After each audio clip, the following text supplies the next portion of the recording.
This video was pretty much complete when news dropped of a limited period release of the Super Mario Galaxy soundtrack onto Spotify, so I'm just going to talk a little bit about that at the top.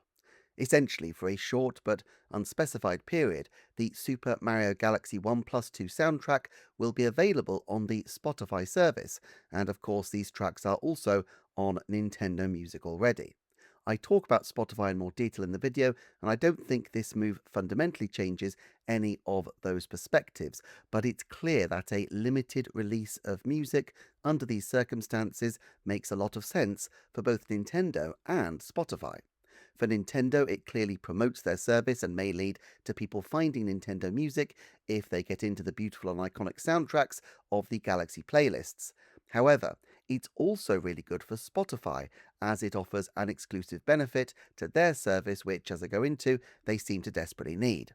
I wouldn't expect these kinds of deals to become commonplace, but my guess is that Nintendo will be able to negotiate hard with Amazon, Apple, and Spotify to offer access to its libraries on an ad hoc and limited basis as fits their marketing requirements without it necessarily leading to a fundamental change in their strategy in relation to audio and music.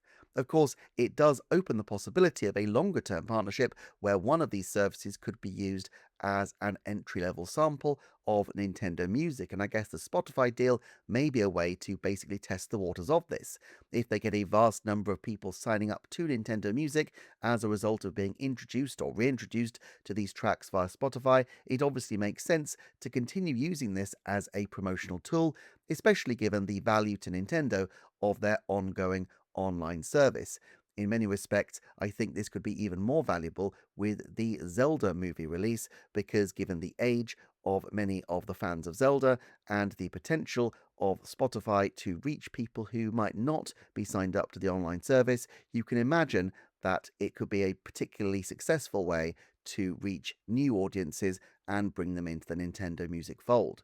All of that said, I do not expect this to affect anything but a minority of the tracks, even if it did happen. I can't see Spotify having access to any significant swathe of Nintendo's music offering, but perhaps some kind of rotating lineup of tracks could be a nice exclusive that they might want to offer on the Spotify service, and which would benefit Nintendo if it brings people into their own service as well.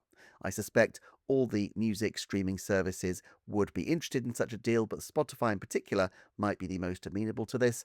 And for why that is, keep watching the video, which is going to start now.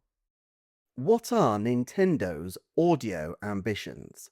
Nintendo Music has fast become a major utilization of their huge music back catalogue, while Zelda Notes provided an additional way to enjoy Breath of the Wild and Tears of the Kingdom that was principally conducted through the medium of sound, at least in terms of Zelda's Guide to the World. Are these just flashes in the pan, or are they parts of a broader audio strategy? Will we see Nintendo Music used on other platforms or even audiobook content from Nintendo themselves? Now, audiobooks in particular were raised as a prospect by commenter Waddle Moogle in the comments of a recent video, who brought up Sega's recent audio drama initiatives. On the 27th of January 2026, Sega of America debuted the Chaotix Case Files with the writer of the modern American Sonic comic series, scripting, and many voice performers from the games reprising their roles as the peripheral Sonic universe characters Vector, Espio, and Charmy. Zelda Notes, of course, already dabbled in this kind of thing, although as an integration with the core game primarily.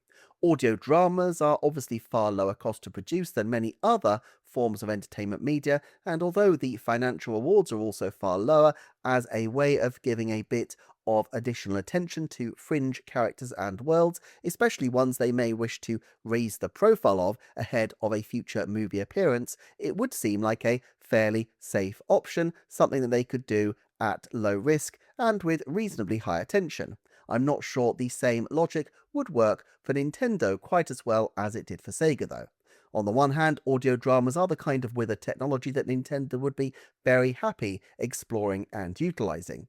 On the other hand, Nintendo don't usually create things outside of their core competency. I could absolutely see audiobooks being licensed out in the same way we have Mario games, Zelda Lego sets, and Pikmin tea towels. But for Nintendo to lead development on some kind of audio initiative, there would need to be a reason. I think there is a reason, but to consider it, we need to pivot to thinking about Nintendo Music.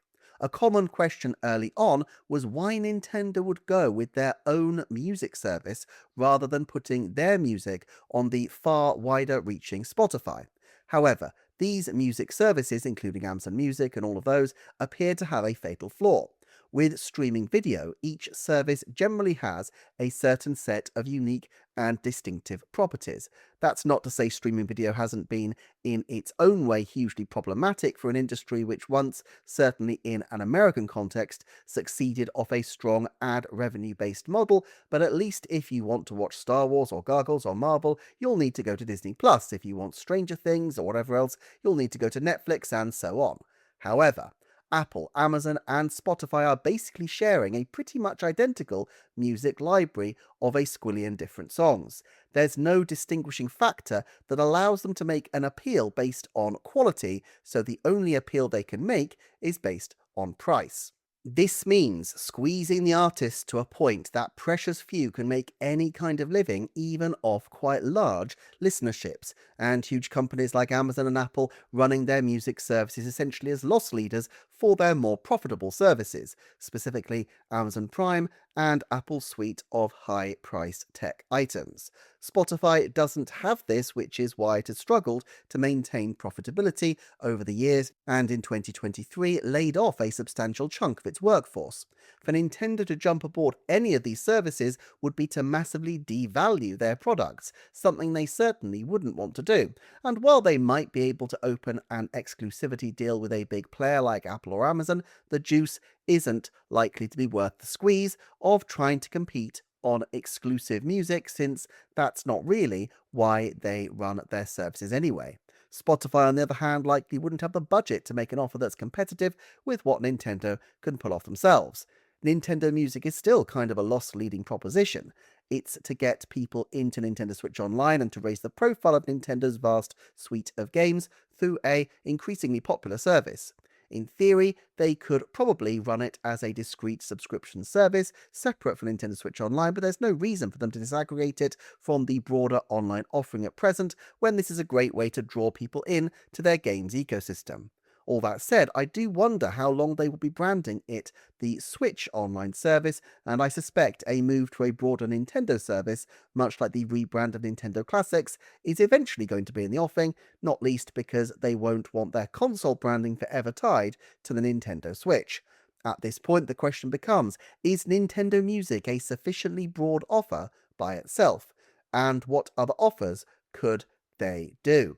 Nintendo has some history with running podcasts and other audiovisual content, including initiatives such as Nintendo Power and Nintendo Minute.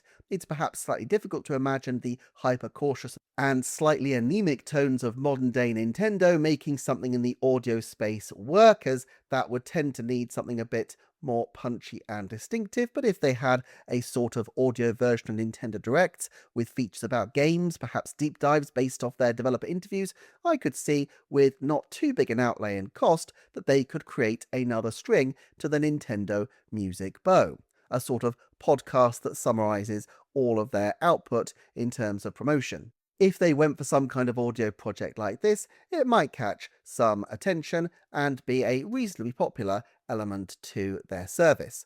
However, even then, Nintendo would face significant problems. Sega of America can initiate something like this because Sonic is predominantly popular in the West, but Nintendo would incur huge translation costs from going an audio route unless they let each territory carve its own path. In Japan, this feels quite plausible. You could imagine an audio-based service that's based in Japan, targeting fans of Fire Emblem and Xenoblade especially, perhaps even with audio material recorded in these same sessions as game recording sessions.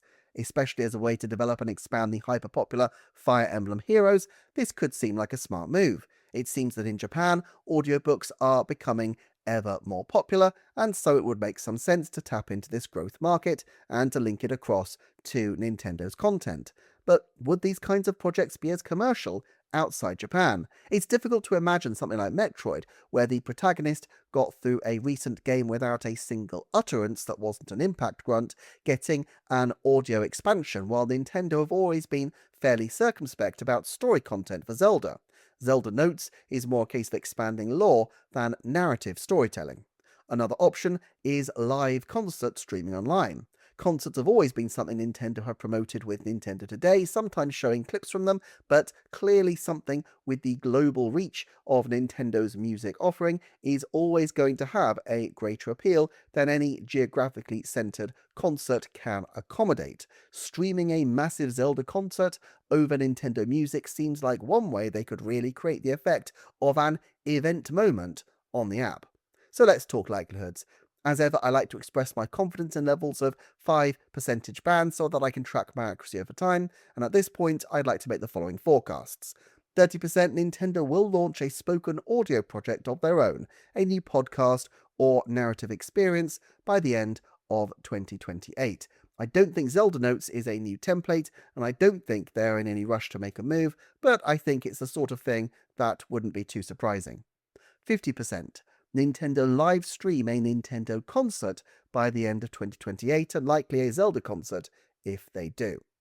There are obviously more potential configurations, but at present I can't think of a forecast formulation that works for these. I dare say I'll cycle back to these in a future video though. For now, do check out the Patreon for more early, exclusive and ad-free content, and thanks for hyping, sharing, liking and indeed watching. I'll see you next time for another Nintendo Forecast.